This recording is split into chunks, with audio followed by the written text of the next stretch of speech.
Shall we start?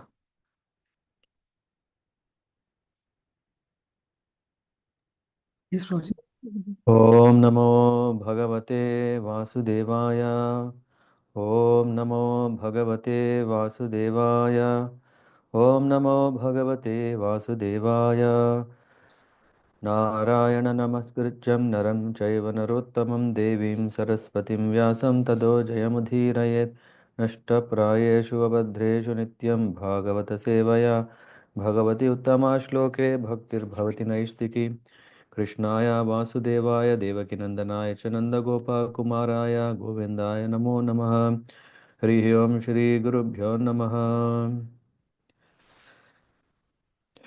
ध्यायेदाजानुबाहुं गतशरदरुषं बद्धपद्मासनस्थं पीतं वसो अवसनं नवकमलदलस्पर्द्धिनेत्रं प्रसन्नं वामन् गरुडसीतामुखकमलमिलालोचननिरदाभं दनलङ्गर दीप्तं मुरुं जडमण्डलमण्डितं रामचन्द्रं चरितं रघुनाथस्य शतकोटिप्रविस्तरम् एकैकमक्षरं पुंसां महापातकनाशनं यात्वा नीलोत्पलश्यामं रामं राजीवलोचनं जानकी लक्ष्मणोपेतं जटामकुटमण्डितं शशितनुर्धनुर्बाहु पाणि नक्तचरतन्तकम्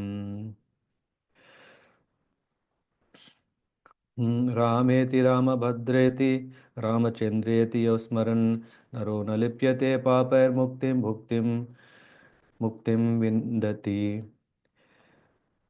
वज्रपञ्जरनामेधं यो रामकवचं स्मरेत् हव्यहयतङ्ग सर्वत्र लभते जयमङ्गलम् आरामकल्पवृक्षाणां विरामसकलापदाम् अविरामस्त्रीलोकनं राम श्रीमान् प्रभो तरुणौ रूपसम्पन्नौ सुकुमारो महाबलौ पुण्डरीकविशालाक्षौ चिरक्ष्णो जिन् जिनम्बुरौ चीनाम्बरौ वेदान्तवेद्यो यज्ञेशपुरुष पुराणपुरुषोत्तम जानकीवल्लभ श्रीमान् अप्रमेय पराक्रम इत्येतानि जपन् नित्यं तद्भक्त्या श्रद्धयान्विता अश्वमेधदिकं पुण्यं सम्प्राप्नोति न संशया रामं दूर्वादलश्यामं पद्माक्षं पीतवासं स्तुवन्ति नाभिर्दिव्यैनथे संसीर्णो नरा रामं लक्ष्मणपूर्वजं रघुवरं सीतापतिं सुन्दरं काकुत्सं करुणार्णव गुणनिधिं विप्रप्रियं धार्मिकं राजेन्द्रं सत्यसन्धं दशरथतनयं श्यामलं शान्तमूर्तिं वन्दे लोकाभिरामं रघुकुलतिलकं रघुवरं रवनारिम् रामाय रामभद्राय रामचन्द्राय वेदसे रघुनाथाय नाथाय सीतायां पतये नमः श्रीराम राम रघुनन्दन राम राम श्रीराम राम भरताग्रज राम राम श्रीराम राम रणकर्कश राम राम श्रीरामचन्द्रशरणं भव राम राम श्रीरामचन्द्रचरणौ मनसा स्मरामि श्रीरामचन्द्रचरणौ वचसा गृह्णामि श्रीरामचन्द्रचरणौ शिरसा नमामि श्रीरामचन्द्रचरणौ शरणं प्रपद्ये मत राममत्पिता रामचन्द्र स्वामी रामो मत्सखा रामचन्द्र सर्वस्वं मे रामचन्द्रो दयालु नान्यं नैव जाने न जाने दक्षिणे लक्ष्मणो यस्य वामे च जनकात्मजा पुरतो मरुतिर्यस्य तं वन्दे रघुनन्दनं लोकाभिरामं नृणङ्गधीरं राजीवनेत्रं रघुवंशनाथं कारुण्यरूपं करुणाकरं तं श्रीरामचन्द्रं शरणं प्रपद्ये मनोजवं मारुततुल्यवेगं जितेन्द्रियं बुद्धिमतां वरिष्ठं वतात्मजं वानरं युधमुख्यं श्रीरामदूतं शिरसा Namami. So, I welcome you all to our third day of Sri Ramacharita Amrita, the nectarian immortality that we are blessed by hearing the deeds, the transcendental deeds of the Lord. In the last 2 days, we covered the appearance of the Lord, and we came. to the point where Vishwamitra Muni, who visits Ayodhya for a higher purpose, for the welfare of the world, and then he asks Dashrath to send Ram. And we went yesterday through the situation of uh, an affectionate father whose life heir is none other than his Rama, and how can he part with him? So it was like parting, like if Yama, death personified, has come to take him apart from his life. So finally, after the trials that Dasharatha attempts to convince that he can come or he can alone do, or after knowing the Rakshasas, he was more scared and he was saying, "Ah, Ram is just 12 years boy and he may even not be awake all the night, and nights are the times where the demons become double powerful or even more powerful." So all these things was only making Vishwamitra angry grow. Why? Because on one hand, already Dashrada has already promised that whatever Vishwamitra is going to ask, he is ready to give. When this was going hot in hot, and when there was a point where Vishwamitra Muni even sarcastically, one second, please. Sarcastically, one second, was even saying, "Huh, okay, what kind of king he is in the Ikshvaku Sun dynasty, that he has, yeah, not keeping up his promise." At that time, Vasishta Muni, he brought, he became the bridge between two uh, opinions and feelings, and attaining the goal, a common goal, was that for the welfare of Ram, for the welfare of Dashrada, for the welfare of the name of Ikshvaku dynasty. So Vishwamitra Muni wins.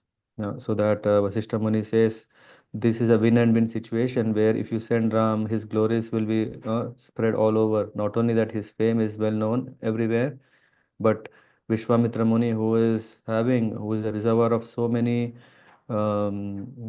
weaponry, all the missiles, all that he can bless, and in that way he can be trained to be very, very powerful, mighty king. Mm. So of course, finally Dashrada sends Ram and Lakshman along with Vishwamitra Muni. And there where we start now, we see that Vishwamitra Muni is taking these two boys along with him to his ashram, which is called Siddhashram, where he was performing yajnas which were disturbed by the demons, and now he has a hope in the form of Lord Ram that he can protect. And Ram and Lakshman, they followed Vishwamitra Muni along from the Ayodhya. They started moving further and they came to the Sarayu river.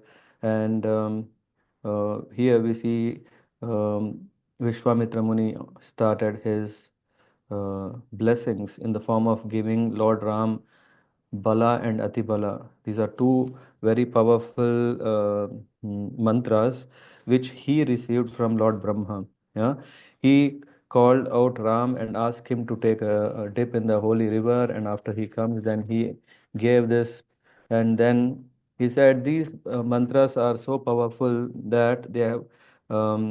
If one possess that one in possession of them would never experience fatigue, hmm, or fever. They are always energetic, and they are immune to the attacks of demons. And saying so, he said this he bestowed to him, and Ram learned the mantras with great dedication and focus, and of course for higher purpose. The higher purpose is not that he wanted to use his these powers when he wanted, but he wanted to use these powers when uh, it's needed.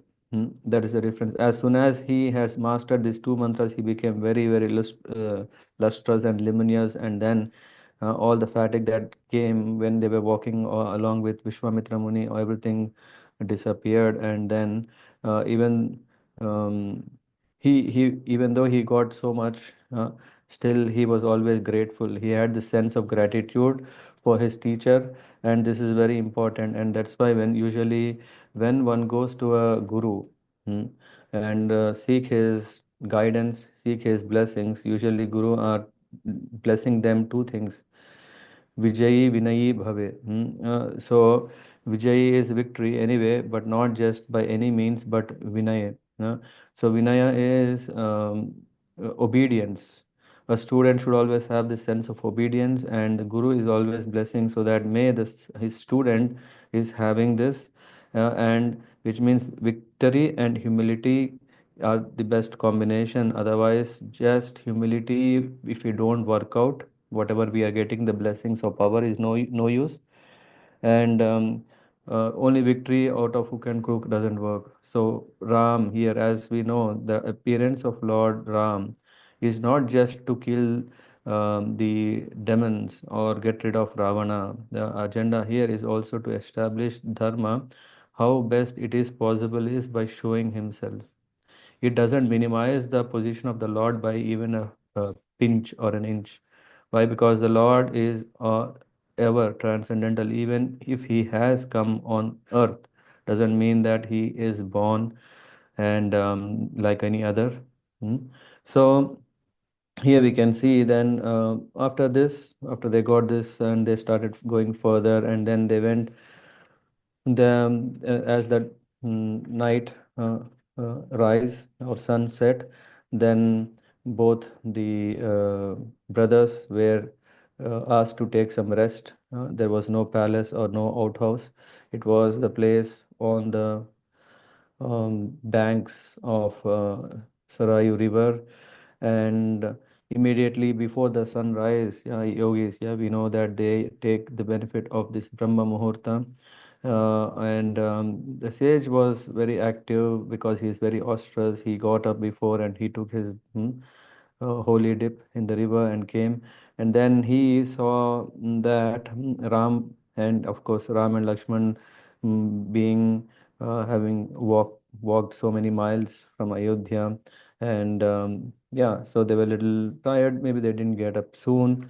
So, but it gave a very good chance for Vishwamitra Muni to have the darshan of the Lord. Why? Because he was not moving. Yeah, he was just lying, sleeping. And then Vishwamitra Muni he saw and he got mesmerized. Hmm. He is sleeping innocently like a little angel on the green velvety mattress where the two princes. What is this green velvety? Was that the grass? So after this, he was feeling how fortunate is Kaushalya. He had heard that the path of devotion and surrender was superior to the path of austerities. But here he could really have a practical glimpse of it, that all his rigid austerities uh, are on one side, but that ultimately has to bring bliss and happiness, satisfaction that he is just getting by seeing the Lord. And then he said this overpowering, sublime experience made um, mm, Vishwamitra Muni think, yeah, is austerity really needed? Is austerity has any role when one can directly engage in the service? And Ram's divinity was compelling him to surrender to him, surrender himself to Ram. Why? Because Ram was giving ultimate happiness, and at that time, then he was thinking, this Kaushalya is so fortunate. She said, and then Vishwamitra Muni says, Kaushalya Supraja Rama Purva Sandhya Pravartate Uttishta Narashardula. Shardula means tiger. Narashardula means tiger among men. Oh, please wake up. Why? Kartavyam Daiva Manikam. The role of a guru, yeah, here we can see that Vashishta Muni, he didn't say, hey, oh Lord, you know everything, so what can I teach you, or why should I teach you? Still, Vasishta Muni has accepted the position of guru, and he taught Ram and Lakshman, Bharata, Shatrugna in all sciences. And here we can see that Vishwamitra Muni, yeah, he's saying it is so nice that I can just be absorbed all the time. But yeah, he also is want Ram on a mission. and Kartavyam Daiva Manikam, which means it is very important that one performs those duties that are considered divine. Kartavyam Daivam, whatever is divine, one should engage in those. So, what is the best time is the early mornings. So, that's why Vishwamitra Muni is saying, hmm, oh, please, Kausalya Supraja, hmm, who has begotten you as her son, Supraja. And then they go forward. Then they go forward, and then um, we can see here that Vishwamitra Muni is also actually has got transformation. Sometimes we say, na, life transforming experience. Yeah, when you come to a Kirtan Mela or when you go to a Yatra or Rath Yatra, or we say your life changes. Vishwamitra Muni had that transformation of appreciating devotion on top of austerities. And then yeah, he went further. Then Sarayu River. Yeah, when they were going, then Vishwamitra Muni was mentioning about as they were sailing, Ram heard very unusual loud noise emanating from the waters and asked Vishwamitra Muni, what is this about? And Vishwamitra Muni told him that it was sound of confluence of two rivers. One is this Sarayu and other one is Ganges. So, and what is the speciality of this Sarayu river is that Saras we know is a lake.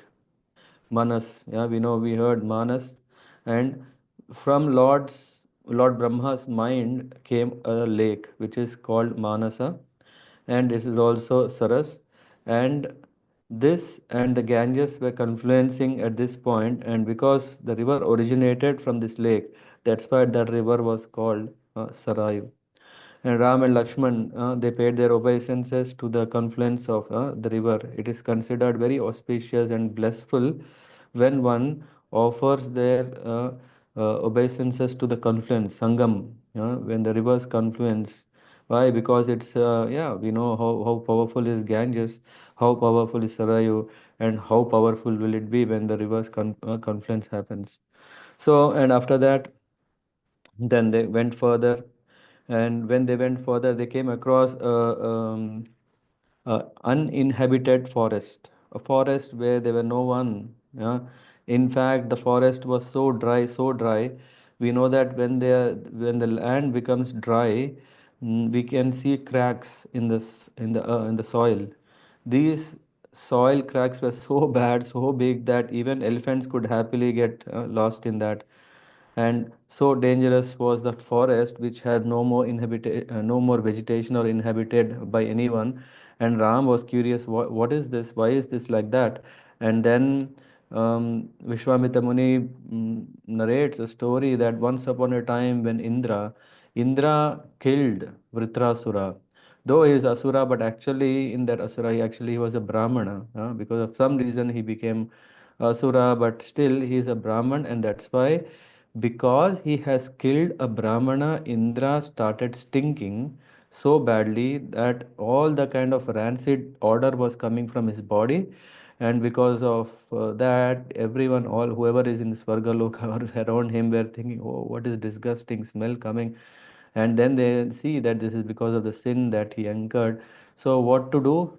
To clean, he needed a place, so he went to this exact forest. And he came to this forest where his assistants have cleansed him from this reeking sin. I mean, of course, sin, how can one can clean? But at least the order you can try to clean. And while this so much hardship was there, there was so much hunger and thirst. So there was another adjacent forest, and from that forest, they saturated themselves, and finally all his sins are cleared. And now Indra became very happy. He called one forest as Malada, and the other one is Karusha. Malada, because one which clears the mal, which is contamination. So these two forests were nice, and with full forest were yeah, green and lush and green. And Ram was little confused. Why is it so then? If that was so nice, beautiful that time, why is it all of a sudden like this?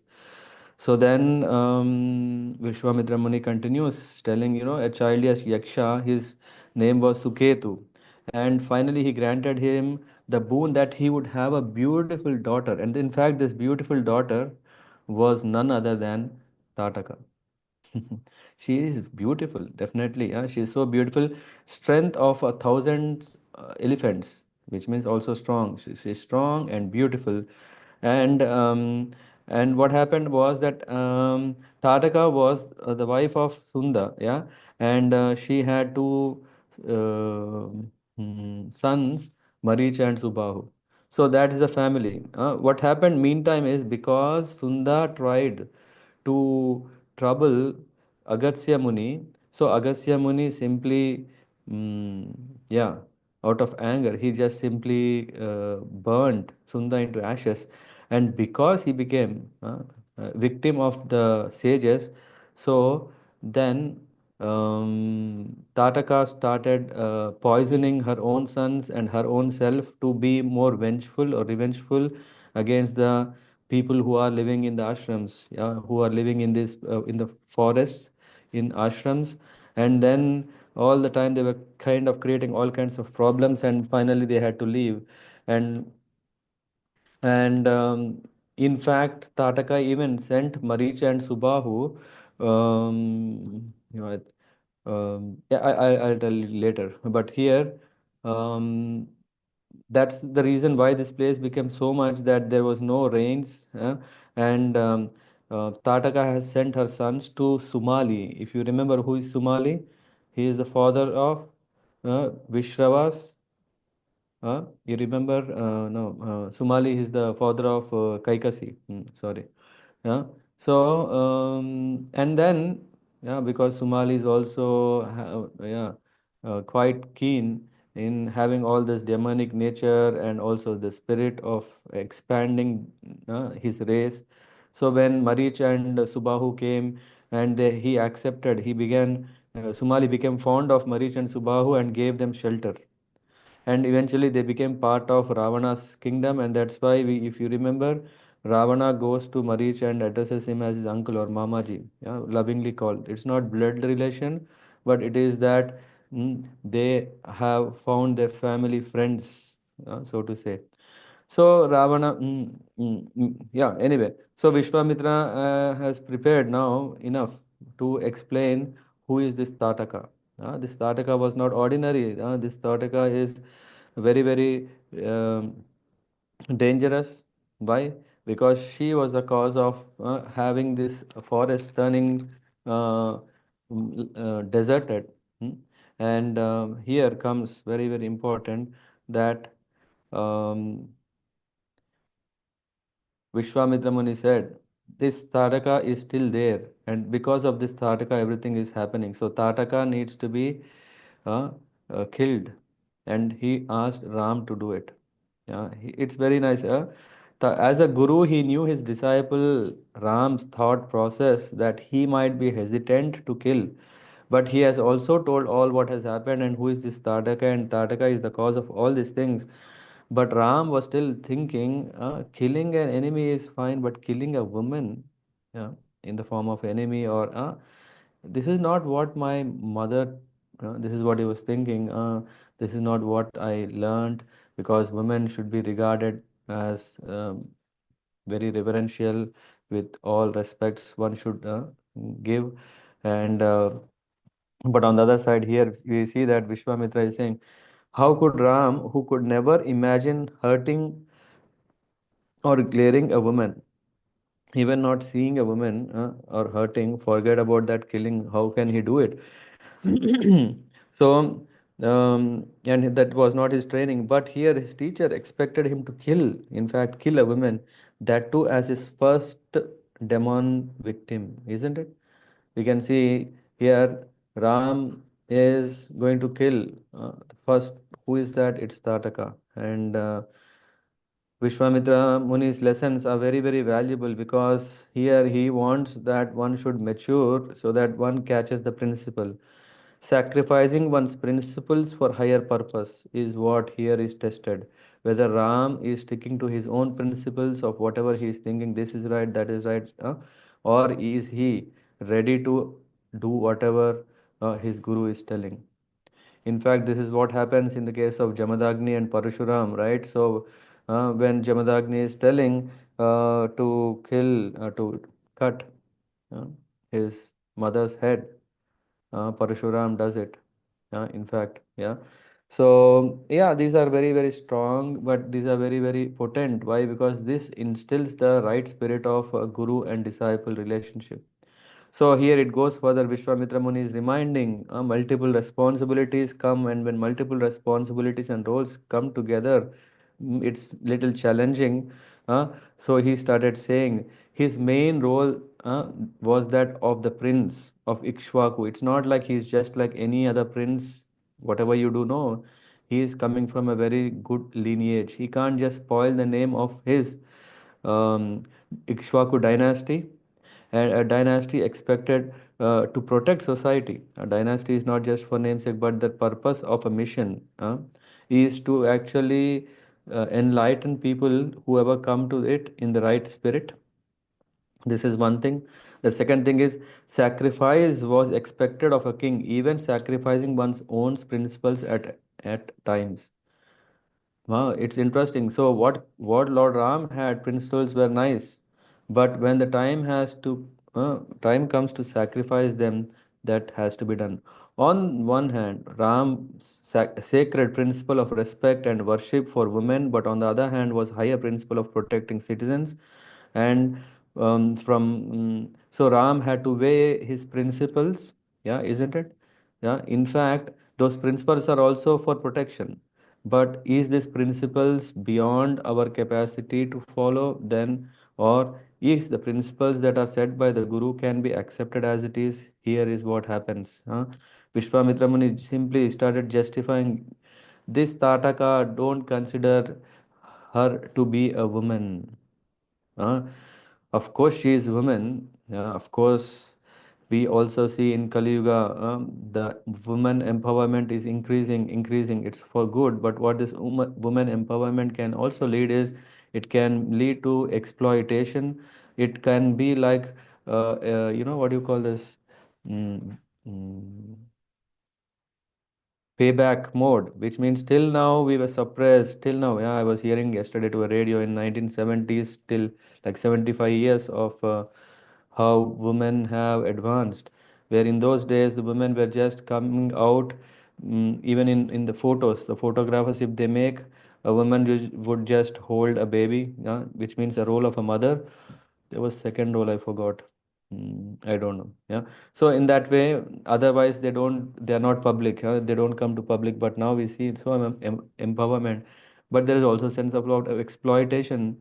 So here the principle, what Vishwamitra Muni is saying, it's not just about the gender. It's about whether they are keeping up the quality of the gender. Tataka is definitely uh, has no womanly virtues, means though she is woman, she is not a woman. Why? Because when the qualities, the virtues are not there, then she is no more. So, so he said, that's why follow what I'm saying. She was evil. Her actions were atrocious and behavior is very bad. He said that only if a woman with good qualities were mistreated would then you be called as aggressor or lose all your virtues. But everyone knows who is Tataka. By killing her, only your fame will increase. He assured Ram that killing Tataka was necessary and that it is by doing so he would not violate his dharma. So sometimes we may not know that I have principles, but to do something else, we may think we are jeopardizing our own principle. But here, Vishwamitra Muni is saying, no, by doing what I'm saying, you are still establishing or strengthening the principles of dharma that you are actually thinking you want to follow. Huh? And then there are other examples that Vishwamitra Muni gives, and yeah, I'll not go into detail, but all to help understand.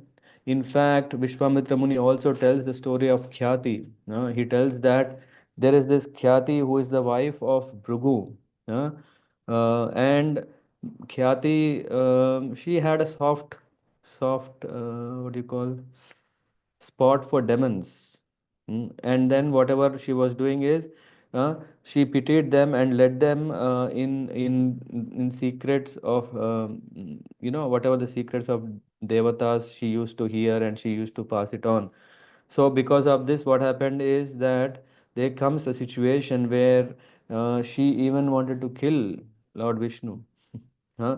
So once what happens is Khyati, the stepmother of Sukracharya and the wife of Bhrigu. So to protect the demons, Khyati was supporting, used the power of penance to freeze the demigods. She had the power. She just made all the demigods to freeze, and when the demigods could not move anymore, then she wanted that.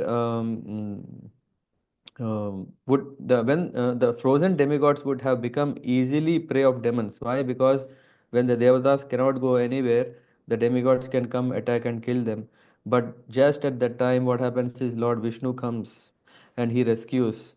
How, he makes all the devatas enter into his body, and then what is the chance? There is no chance of killing, and Khyati becomes very, very um, she disturbed, because she realized that it's Lord Vishnu's plan, due to which her plan didn't work. So she wanted to, she was about to curse him.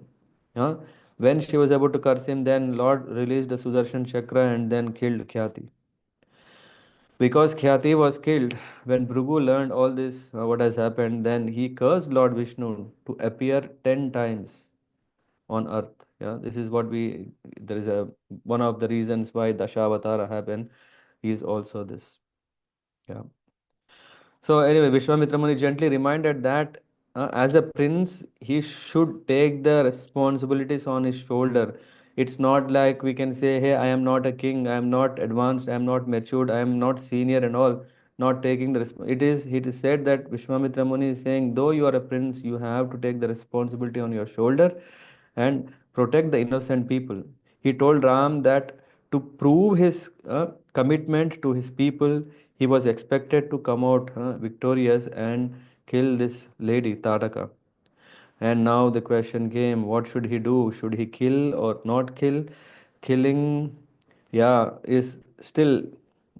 He was finally, now he has a clarity. Okay, yeah. So Tataka is not a woman, but let me start what he is saying, and also he is reminded about Dasharath Maharaj when he said, "You are going along with Vishwamitra Muni. Just follow whatever he is telling." So keeping all this in mind, and finally he became ready to killed Tataka. Then what he did, he took this bow and he pulled the string to his ear wide and left it, and this thong was so loud it disturbed Tataka. And Ram Lakshman um, were seeing, okay, everything was shaking and those rocks were falling, and this disturbed the nice sleep that Tataka was having, and she wanted to just destroy whoever would have done this. She wanted to kill the one who had caused such a torment. And Ram Lakshman, when she was coming, they saw she was not ordinary. She had shoulders as strong as this big mountains. Yeah, just imagine thousand. She has the strength of 1,000 elephants. Hmm. Not ordinary. And anyway, she tries to attack, and the more she tries to attack again, Ram is still thinking, yeah, because of course he is just 12 years boy, yeah? And at the same time, he was just still thinking, shall I kill this Tahataka? And back of his mind, there is always this principle that, yeah, the principle he has been there, right? So and finally, Vishwamitra Muni again understood that, okay, this way, again, Ram is hesitant to kill Tataka. So now he immediately understood this and agreed to kill Tataka, and compassion and righteousness were holding him back. So Vishwamitra Muni urged to forget all this, because he said, everything that you're having, actually, very strongly, he said, it is misleading compassion. Sometimes we have compassion, whatever we call obligation and etc. etc. Towards others, but actually sometimes we may not know whether it is a genuine, is it right or wrong. And in fact, Vishwamitra Muni is saying, give up all this misleading compassion, uh, as this was not innocent woman who had to be protected by, uh, that has to be destroyed. It should not, she should not be protected. Uh, when dharma should be established, uh, and if she is coming on the way, then she should be destroyed. And he reminded Ram that her powers would increase as the day turns to night, and then it becomes even more difficult. And Ram realized that yes, Vishwamitra Muni was right, that his compassion was coming in the way uh, um, um, of the larger cause, the bigger cause. So sometimes, yeah, there is this conflict of opinion within, what to do, what I should not do, and that's why Guru here he has directed, and Tataka was still invincible and hurling stones and all. She was laughing loud to see Ram was not able to do anything, and finally then Ram immediately released an arrow, um, from the source of sound where it was coming, because she was invisible, and that arrow just pierced, and Tadaka was dead in an instant. Yeah, in fact, here we see that the first victim of Lord Ram's arrow was Tataka. In the scriptures, Acharya says that. Um, it is said that Tataka is representing a quality called avidya. Let me find. Yeah. So Tataka represents avidya, which is ignorance. Ignorance is often compared to darkness, and light dispels the darkness. In the same way, just like how light dispels the darkness, it is the instructions or the guidance of the guru through which a disciple or the student illusion. So here the illusion was his misleading compassion that was cleared, and then with the clear vision he understood, yes, what I want to do is the same, what my father wants to do is the same, what my guru has said the same. All these three are actually in fact same. Once that clarity has come, and then he killed. And then of course Ram is so simple and straightforward, that he was not duplicitous. Immediately after Tataka was killed, Ram begged forgiveness from Vishwamitra Muni. He asked forgiveness for momentarily having disregarded his instruction. Even for a moment, being not following his instruction, he asked forgiveness. Ram felt that he was an offender in the eyes of his spiritual master as well as his father, Dashrath.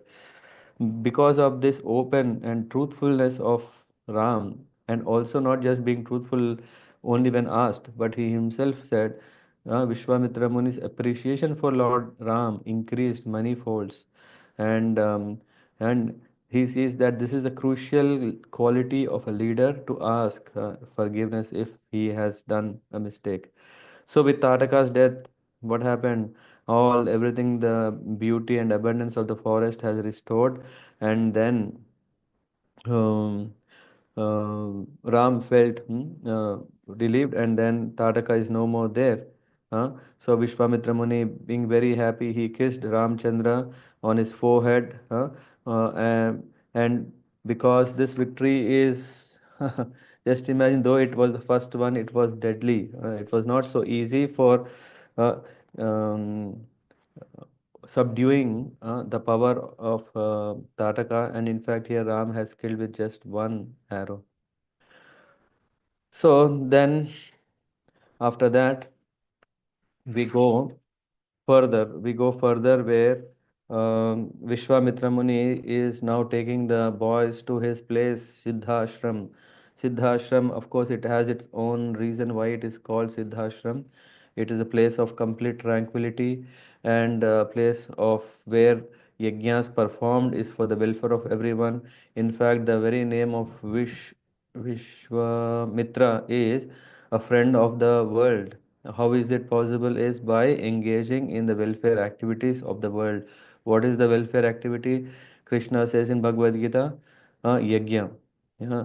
So one should perform yajna, and Vishwamitra Muni is performing such yajnas, and the demons which cause inconvenience have to be now handled.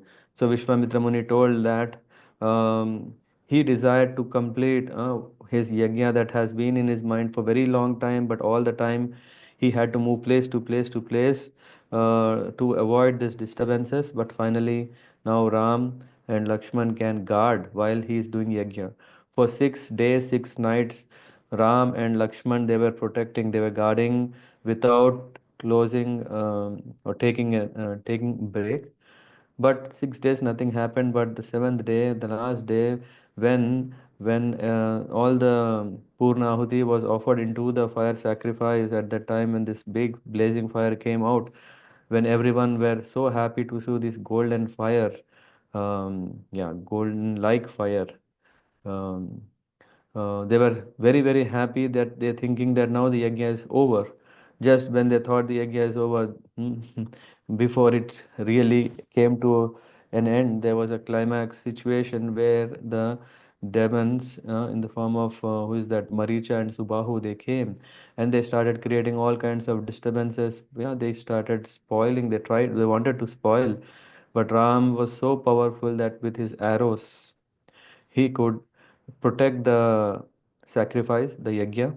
Not only that, he shot an arrow to what is this, Manavastra. He has shot a Manavastra to Marich, and of course, it didn't go straight into him, but yeah, just a touch of it pushed Marich to 100 yojanas away, and he fell in the ocean, yeah, Indian Ocean, yeah, in the south, so far, so strong. And what about Subahu? Subahu also, now he thought, yes, let me attack and let me spoil and everything. But Ram released uh, Agnyastra, Agni, which is fire. This was enough that Subahu became ashes in no time. In that way, it was a big relief not only for Vishwamitra Muni but all the sages who were there. They were in great happiness to see this happen. The sacrificial arena, altar, everything was blessed. Why? Because in fact, this is the yajna that they wanted to perform for the welfare, out of the compassion, and seeing the success and blessings of the Lord to protect was so nice. And in that way, we can see the death of the demons has dispelled, and after 6 exhausting days of unrest and turmoil, everyone retired to peace and tranquility. After all this yajna for 6 7 days, then everyone took rest, and then they started departing from Siddhashram. Why? Why? Because now there is no more fear of these demons. They wanted to, they have done what they want. All the Guru Shishyas, Munis of the ashram, they were discussing about a very important, very interesting topic. It was about Shiva Dhanush. Yeah, they were discussing, oh, so nice, Janak is performing an yajna, and when how nice it would be if we can go there. So everyone, after the job done of this yajna, they all wanted to go, and Guru also, Vishwamitra Muni, agreed. Yeah, it's so nice. And it was also very interesting to Ram and Lakshman. Why? Because they were telling about the greatness of this bow, and this bow is not ordinary. And this bow, in fact, is Lord Shiva's bow. And they were telling so many legendary things that happened in the past years. This bow had been is handed over by Lord Shiva after he has killed Daksha. So there is a whole history, and that was very nice.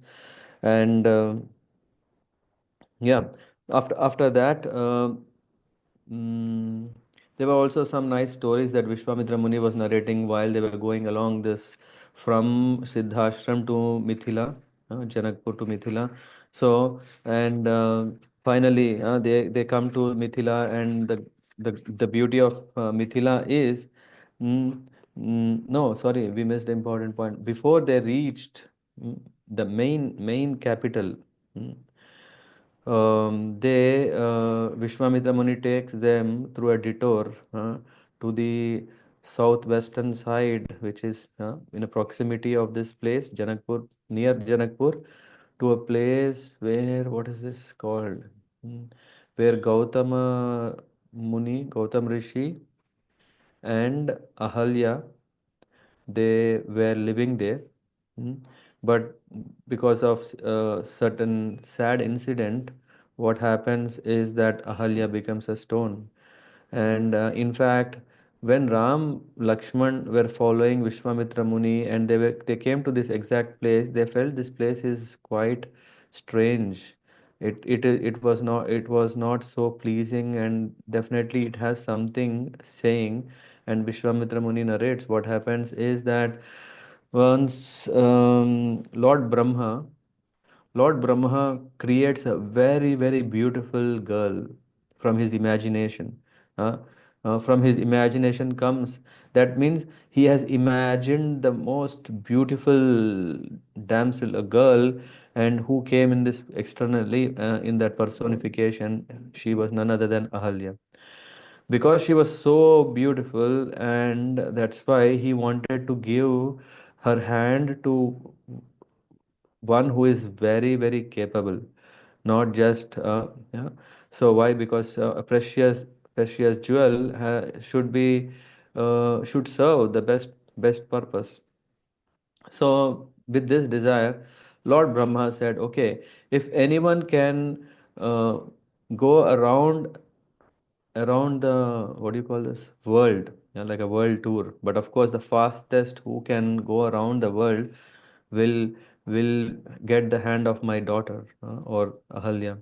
Everyone were very eager because she was a personification of the most beautiful thing that Brahma could create. So everyone were eager to have her their wife. In that list was also Indra, and in that list somehow there was very intelligent Rishi who was Muni, who was Gautama Muni. While everyone were trying to run in their own vehicles in whatever means, whatever, but Gautama Muni, he tricked. He said, why to take so much endeavor?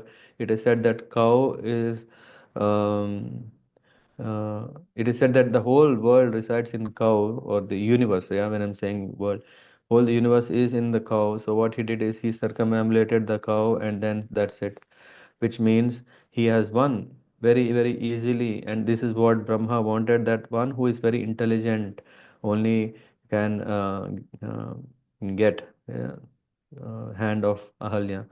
So anyway, it was very nice. Now finally Gautama Muni married Ahalya, and they were living in this exact place, in this ashram. And while this was happening, there was this Indra who was so much absorbed, and he wanted to enjoy. He wanted Ahalya to be his wife, which didn't work out. But his mind didn't leave it there. Mind was occupying more and more. In fact, the mind was demanding more, that he enjoy her even though she was someone else's wife. And this is what happened. The more and more one is pondering on the object, the more and more he cannot come out of it. So he was more then he had a plan. One early morning he went and started doing a cook crowing like a early, what do you call, rooster. And then hearing this, Gautama Muni leaves the ashram, and taking this opportunity, Indra morphs himself like a Gautam Muni, and he comes inside. And when this Gautama Ilyas Indra, when he comes in, Ahalya could detect that he is not her husband. Why? Because Gautama Muni, the so-called Gautama Muni, he asks for making love with him, and she says it's not the time. It's morning, the time for doing divine things. So she could really start thinking, this person is not my husband, and she could even understand that, he is Indra. And on one side, she knows that that's not right, but she was thinking, got flattered. What do you call it? Flattering? Yeah, flattered that such a great king like Indra has come for me because I'm so beautiful, and he wanted to enjoy.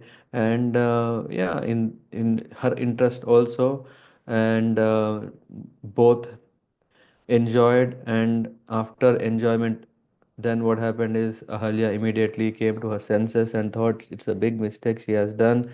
She even said, "Don't tell to anyone. Get away, get out. The sooner the better, before my husband can see." But while he was leaving, he couldn't escape, and both were caught red-handed. Why? Because Gautama Muni, he understood it's not the time, it's not yet the early morning. So even he came, he saw this, he could read what would have happened. He cursed Indra to become eunuch, that impotent, and then he turned to his wife. He said that, "You become inert stone." Yeah. Of course, the details I can, yeah, we can discuss more later, some other occasion. But briefly, so for that reason, she was already repenting, and for what she has done, and she said the same. May he may excuse, uh, forgive him whatever she has done.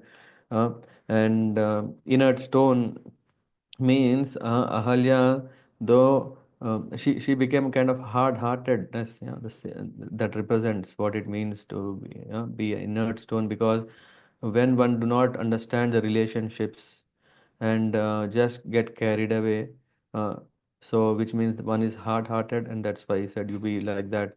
But then she pleads, and then Gautam Rishi says, okay. Um, yeah, out of compassion, he says, okay. Yeah. He told her that at some point in the future, Lord Ram would visit exactly the same place, Hermitage, to redeem her from the curse and help her to reunite with him. While Vishwamitra Muni was telling all this, it was exactly the same place where this was narrated, and Vishwamitra Muni said, put your feet on top of this stone. As soon as Lord Ram placed his feet on the stone, then immediately this um, there was a relief, the sin, the curse, relief from the curse. And then she said she appreciated immensely. Alia uh, had so much sense of gratitude. The tears were flowing from that, because yes, all this time she was always remembering Ram, Ram, Ram. That was the reason why, of course, she could come out of this continuous repentance for her mistake, and always remembering the Lord will come, Lord will come. And all this has purified her enough, and Ram's feet uh, enough. And in that way, finally, after this relief, then Gautam Muni came and he took her back. Then comes the mission completed for Vishwamitra Muni. After all, why should he come when he can straight away come to his ashram to Mithila? Is so that he could relieve Ahalya from this curse. And after that, when the Lord enters Mithila, it was everyone were mesmerized to see this beautiful, handsome, yeah, uh, glowing princess, Ram and Lakshman. And the moment, yeah, moment when Janaka heard that Vishwamitra Muni's, all his entourage, they are coming toward this resting place of the sage, sorry, and are coming into Mithila, then he immediately rushed to the place where the sages are provided the shelter, resting place. And Janak took with him the most prominent minister, come his head priest, his Shatananda, who was none other than the son of Gautama Rishi and Ahalya. So then, when Janak saw this boys, he was also so much attracted to see the beauty. Janak urged Vishwamitra Muni to extend his stay for 12 more days until he finishes that ritual that he does every time. And what is the ritual is offering all the worship to this most legendary blessing of Lord Shiva in the form of this Sharajapam, this Shiva Dhanush. Yeah. So Vishwamitra Muni wanted to know. Sorry, Janak Maharaj wanted to know who are these boys. This was, of course, a hidden reason why actually Vishwamitra Muni is also coming to Mithila. He wanted to introduce Ram and Lakshman. Is that the only cause? No, there is a higher cause. Why? Because he knows what is the prejudice that Janak Maharaj is going through. And so that's why when he was introducing who is this Ram and Lakshman, he said they are sons of Dasharath Maharaj. Uh, and in fact, when he heard this, he very well know definitely these boys are not ordinary. Why? Because when when Dashrath Maharaj was doing Putra Kameshti Yagya, at that time he was inviting everyone. He also invited Janak Maharaj, and he knows that from the sweet rice or the Putra Kameshti Yagya who came were not ordinary children, very, very auspicious gifts of that Yagya. So this is one thing that Vishwamitra Muni said, they are not ordinary. Second thing he said, hey, you know what? He has killed Tataka. Wow, deadly demon.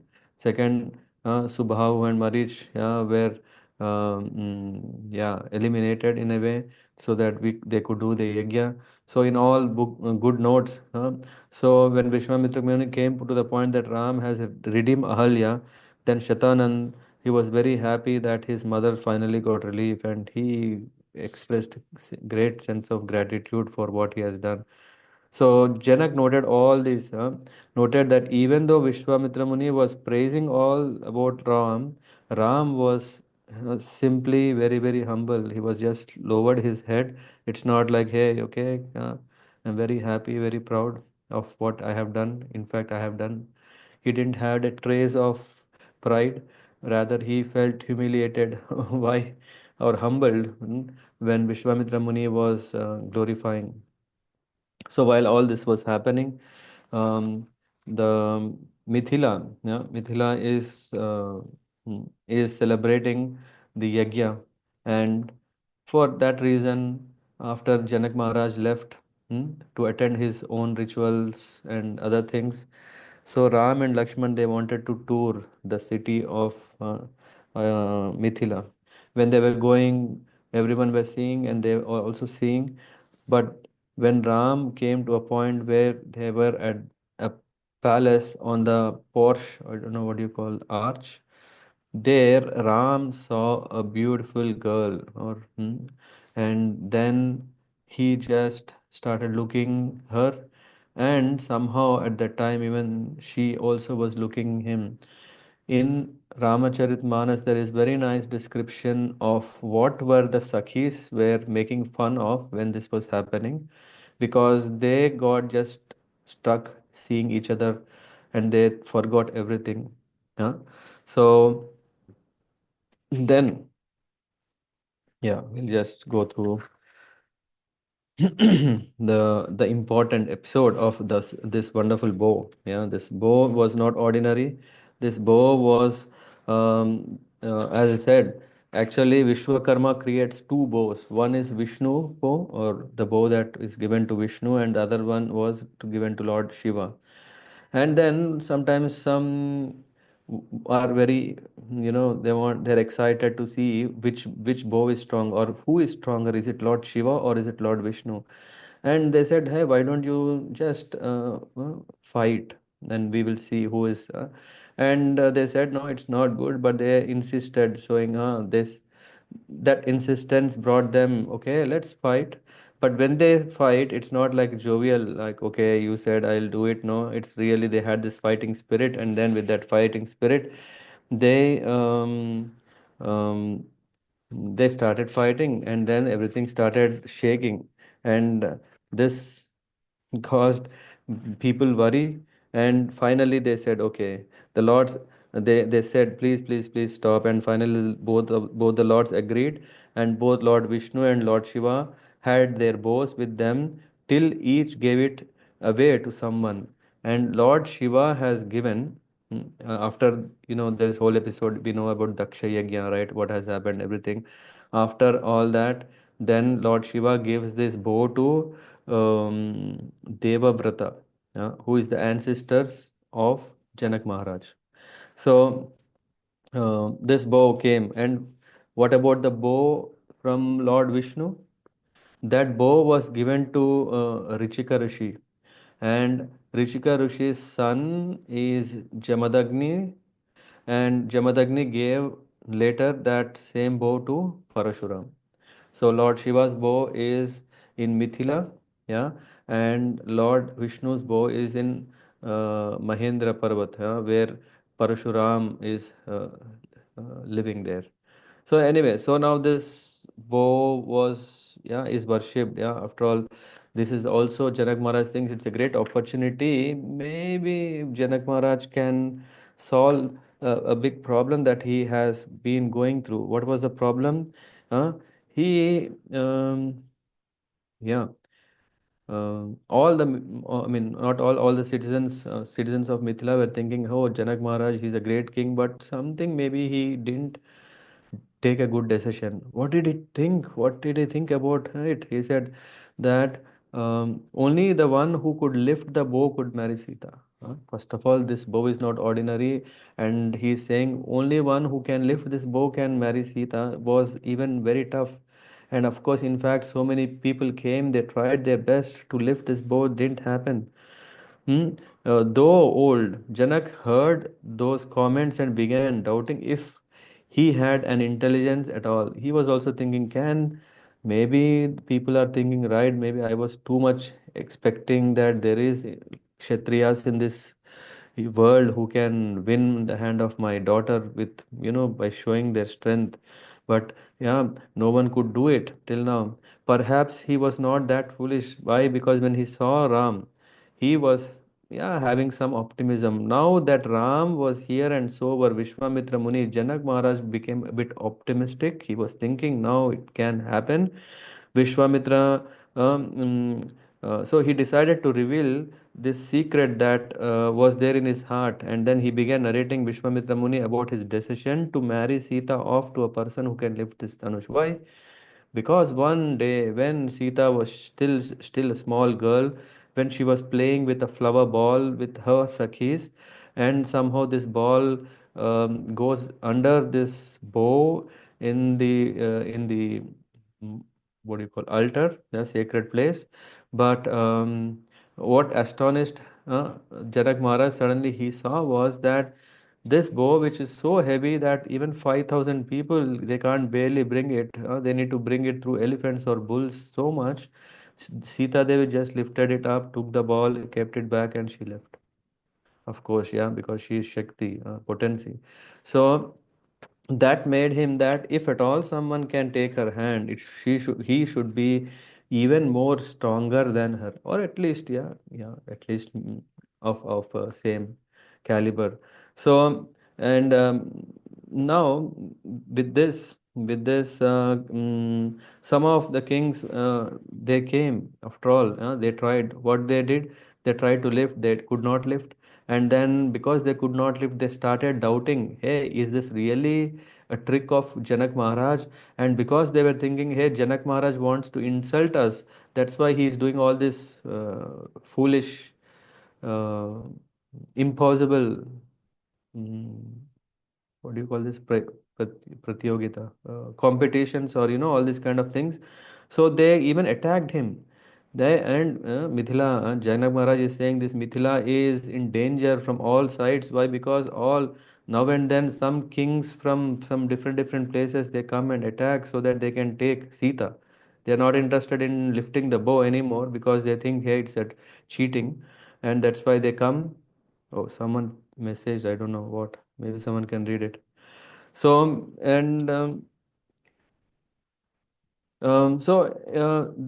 way um, it's in danger, and somehow the devatas were kind enough to give some protection, but all the resources what we are getting is also exhausting. So it's a big concern. So um, now he was feeling a bit a sense of relief. He was yes, um, showing, no, not, he was um, signaling, yeah, he was signaling Vishwamitra Muni if he can do something here so that all these worries are gone. So, um, Uh, s- mm, so Janak, uh, that's why he decided if his girl was so miraculously strong, he should give hand only to strong. And finally, he was counting now on this one person. Who is that? Ram. That was the only hope. But still, there is a doubt. Yeah, though he is looking, yeah, he would have done. But what is the guarantee he may win to lift this bow? He may not.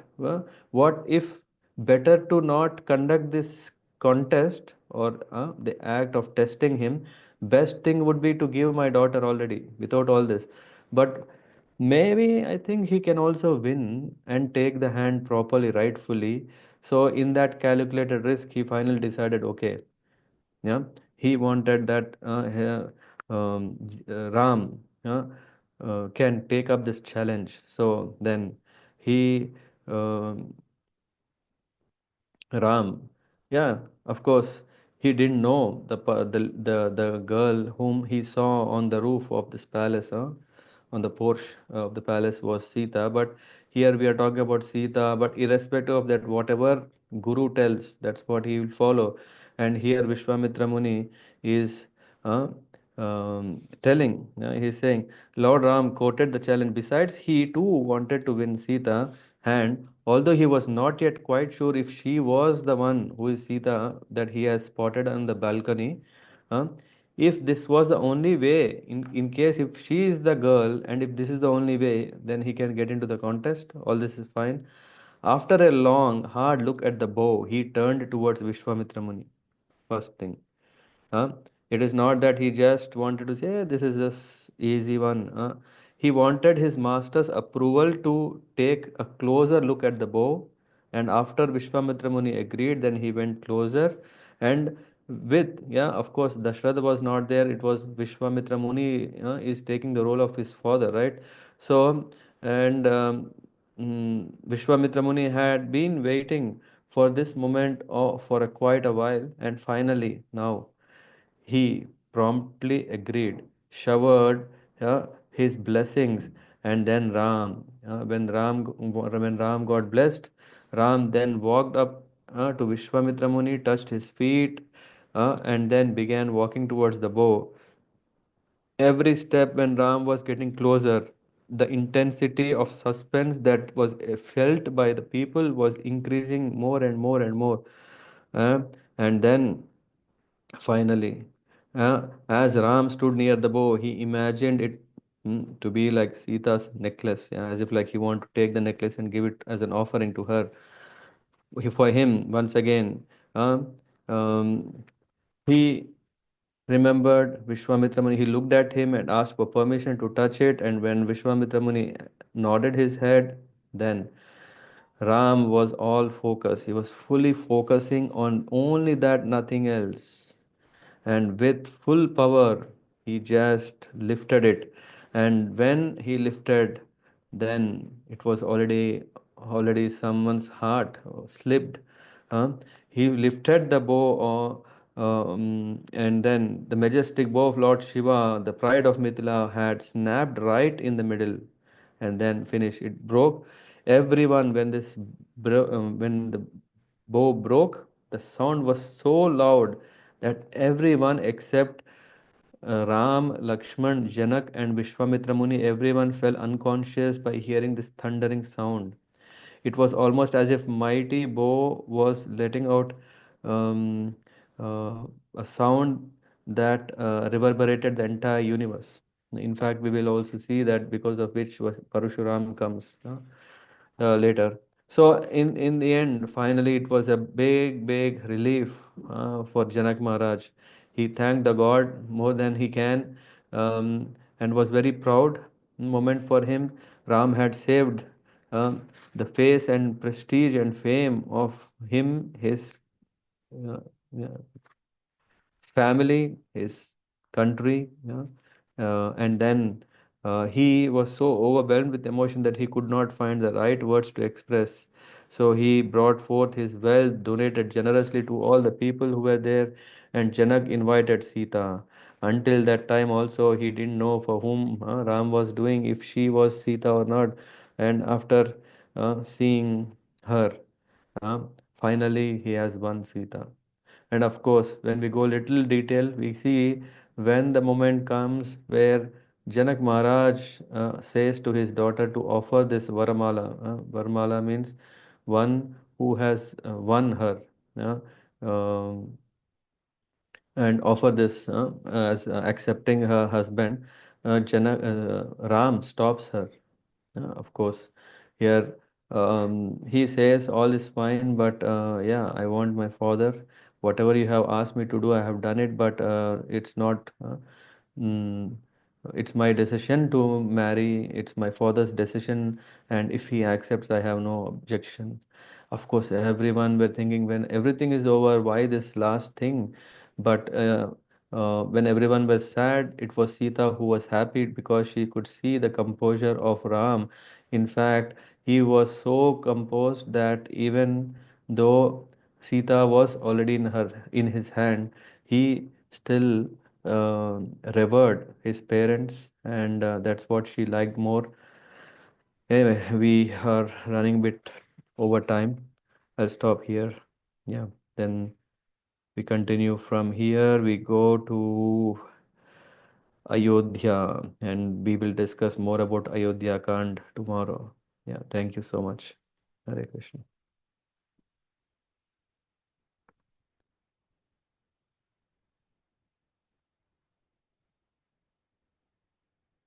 Hey, Prabhuji. Hare Krishna. Hmm. Okay. There was a nice question by Saurav Prabhu.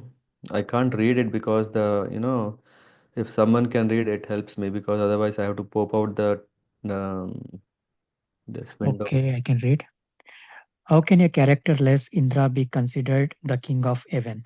This is the first question. Let's attend that. So we have to understand that King Indra is definitely we can see him. He does various kinds of services as a leader, as the head or the king of whole heaven. And what was the question? How can he be characterless? How can a characterless Indra be considered the king of heaven? Yeah, yeah. So, yeah, the other way I was saying. So, king of heaven, and how can a characterless person can be there? So, we have to understand that devatas, it means they are not on a pure Suddha Sattva, means they are not on the transcendental platform, which means they have all the sugunas, which means which are transcendental, because they are devotees, just like not just like maybe if we can, as an example, we can see there are devotees who come to temple.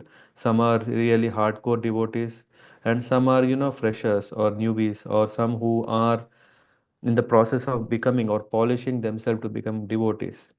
So it can be that Lord mercifully allows, yeah, just like how we want to do service, and though we have anarthas in us, but Lord is mercifully giving opportunity to render services.